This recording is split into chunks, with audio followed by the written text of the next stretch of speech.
Well, hello everyone and welcome back to another video and another F1 22 fantasy livery video, because today we're here with, well, not really a fantasy livery, a livery that took place in real life earlier this year, the pink Alpine. What a monstrosity it is. It's not a car that I particularly like, but you know, that's just my taste as well. I've updated some sponsors as well, so you know the pink and black finish, it actually looks, well, it's better than what was originally proposed, let's just say that, as well. So yes, that's the introduction to the livery. We're now going to have a 25% race around Spain, driving as, of course, the local favourite, Fernando Alonso.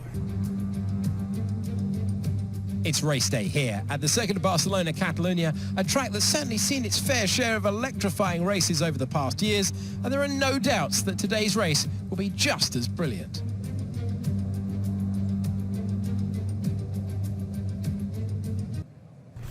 Just as with the previous video, this is just a livery mod, so nothing else has been added as well. Race strategy is going one stop from soft and mediums. As well, and just like all the videos this week, all recorded on 1.05, so I'm yet to try the new patch out to see what it's like as well, so that's definitely something. As I thought I'd give the formation lap a try as well, because I haven't driven it yet as well. I haven't driven formation lap for about 6 years since F1 2016 or whenever it was that the formation lap got introduced. I can't remember. As well, we've got no carcass temperatures to worry about because of the issues we've had. I've yet to, again, that's something else I'm going to have to look at now because they've done something to that. Unfortunately for me, I tried to come in at an angle and got reset, so yes, nevertheless, doesn't really matter anyway because I just start from the default position, which is what I start by normally anyway. I'm actually slightly back actually as well. So 5 red lights, Spanish Grand Prix, and away we go. And it's an okay start, but then of course, as usual in this game, goodbye AI, as they speed up and just get the greatest start of all time. Down the inside of 2 cars there. 3 wide between myself and the Haas as well. The AlphaTauri gives me space, which is nice to see. We moved up a couple of positions to make that another position because I think that's Bottas being forced out wide as well. This is what happened to Bottas. He's back. I think he's battling Magnussen, and we all know what Magnussen's like, giving no space whatsoever, and then he just gets a bit of a twitch on, which loses the position to Ocon and then me. So we're up to P10. We're going to try and make that P9 now. Sailing around the outside. A lovely little move on Esteban. Although it's not over yet. Esteban's going to go side by side into the next section. We're going to have the outside, which turn the inside. Racing line. Avoid the sausage curb. Thank you very much. And unfortunately for us, Bottas is going to make that position up as well. See there, Esteban tried to come back at us, you know, as opposed to just falling behind and trying. It's literally now Bottas at the inside as well. So watching Ricciardo. McLaren's not doing very well. Ricciardo is 3rd last and Norris is last in the gold livery McLaren from last week's episode as well. But coming back to RPV, next up is Magnussen. We're going to try a similar move that we did to Ocon, but this is Magnussen. And he doesn't give me any room whatsoever. So instead we're going to have a little dive. Thought about going potentially the outside. We're going to go the inside turn 10. I'm pretty sure there's a possibility of a move go all the way around the outside at turn 10, which turns the inside. But nonetheless, next up is Zhou Guan Yu in the Alfa Romeo. Can't quite get it through into turn 1 though. But on the exit of turn 1 there, he's poor. And we're going to go right round the outside of him. A lovely move there. As Zhou was caught falling asleep, and we are able to breeze past the Chinese driver in the Alfa Romeo.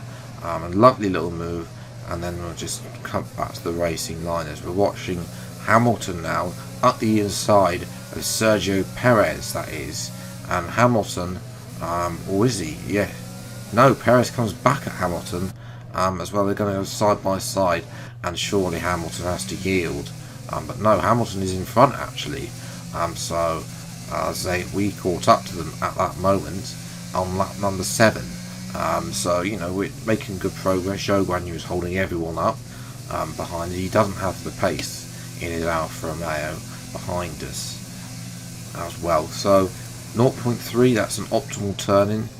So it should be a good stop by the Alpine crew. It is 2.5. Could be little hell on the exit though, which is frustrating there. So it's going to cost us time to that top pack. Oh no, we're not really being threatened from behind. Time for my fastest lap overall then.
So having a look behind us, Ocon is finally on the move. He's trying to go right round the outside of Valtteri Bottas, and this is going to turn to the outside this time. Unlike our move on Zhou, Bottas will have to go right round the outside, turn the inside and get the move done.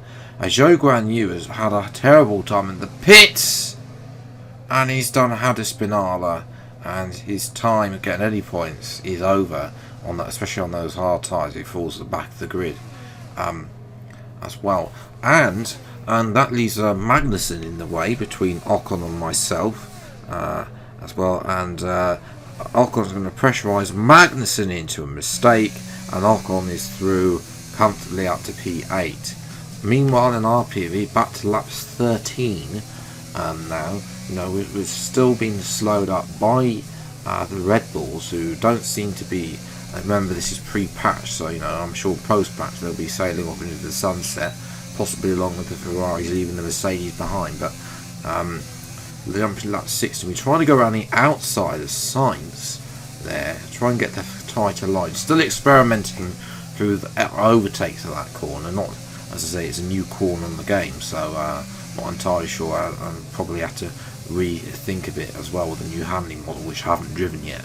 As we come through then the final couple of corners on lap 16, and Sainz is just able to get away from us, which is the problem, because the traction at that final corner, the AI, just means that I can't really get close at all. We're stuck in a bit of a DRS train, so, and that was unfortunate. Ocon eventually adds some pace as we come across the line then, the best of the rest, P7, which I don't think is too bad. Especially the fact, you know, we were close to the top 6, so I suspect Verstappen, who was leading, probably may have had damage or something, was holding everyone up as well. Or they did set the fastest lap, beat our fastest lap, you know, and then Ocon and co got held up badly by Zhou, you know, battling really bad there. So in the end, P7, I'll definitely take that. 7th and 8th is a very good result for Alpine. Ricciardo came, last in the end after making a second stop as well. So on that note, I'm going to leave that there. If you have enjoyed this video, leave a like, subscribe to the channel if you're new, see plenty more F1 22 fantasy videos livery videos. I will at some point upload this to Discord first. The first one is already on Discord. I haven't done the McLaren on race department yet, and then this one will also be at race department on some point in the future as well. So until the next video then, I'll see you next time. Take care, thanks so much for watching, enjoy your day, and goodbye.